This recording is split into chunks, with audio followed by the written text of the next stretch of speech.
এই ন্যাজাটে দুর্ঘটনা অর্থাৎ ভোলা ঘোষের গাড়ির উপর যে অ্যাক্সিডেন্ট যেটা একটা হলো, যে গাড়ির উপর ট্রাক বা ট্রাকের সঙ্গে মুখোমুখি গাড়ি, তাতে একজন অ্যারেস্ট হয়েছে। দেখুন, আমরা প্রথম থেকে বলছি পুলিশকে পুলিশের কাজ করতে দিন, পুলিশের উপর আস্থা রাখুন। যারা বলছেন এর পেছনে অন্য কিছু আছে, সেটা যারা আহত হয়েছেন তাদের কোনো কথা বলার অধিকার নিশ্চয়ই আছে, কিন্তু কি হয়েছে সেটা পুলিশ খতিয়ে দেখবে। দুই হচ্ছে, যার বিরুদ্ধে অভিযোগ আর যিনি জখম বা নিহতের যে গাড়ি, এরা একই মামলায় বিপরীত অবস্থানের দুটি মেরু।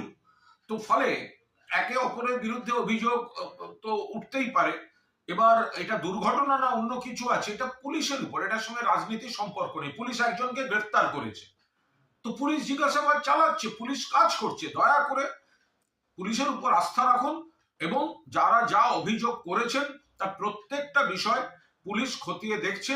আমরা আস্থা রাখছি, লক্ষ্য রাখছি পুলিশের তদন্ত।